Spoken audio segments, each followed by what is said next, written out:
Peut-être que tu es en train de te noyer ou que tu as juste la tête hors de l'eau.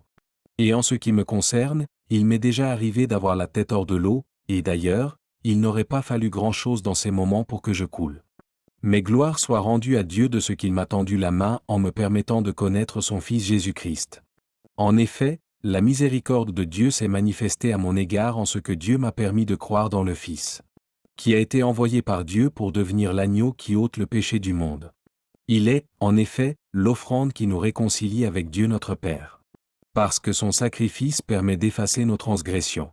Et pour que nous puissions être sauvés, Dieu a envoyé son Fils dans un corps qui est semblable à celui que nous avons, ceci afin de compatir à nos faiblesses. Car, après sa résurrection, il est devenu notre avocat auprès du Père. C'est donc par lui que nous pouvons sortir de l'eau. Mais il faut malgré tout être lucide, parce que si la grâce de Dieu s'est manifestée en Jésus-Christ, ce n'est pas pour que nous restions indéfiniment dans l'eau, qui représente dans la parole de Dieu le monde. Cette grâce, c'est, en effet, manifestée pour qu'elle nous permette de sortir totalement de l'eau. Comme l'exemple de l'apôtre Pierre, lorsqu'il a voulu retrouver le Seigneur qui marchait sur les eaux.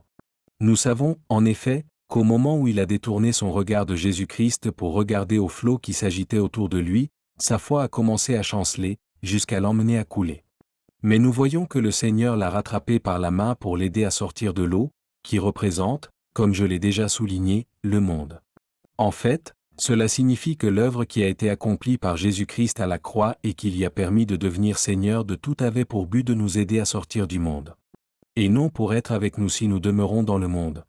En effet, le Seigneur ne sera pas avec nous si nous restons dans le monde.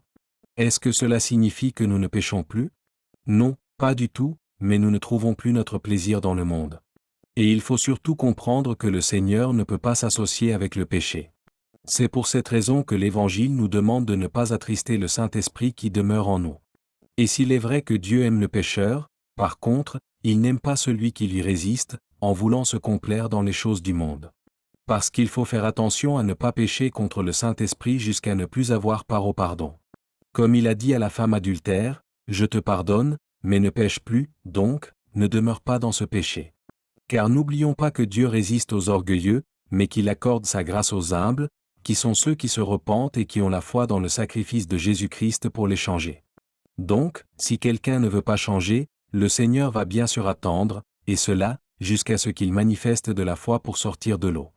Comme l'exemple de l'apôtre Pierre, qui a manifesté la foi pour marcher sur les eaux, mais n'oublions pas que son but était d'aller à la rencontre de Jésus-Christ.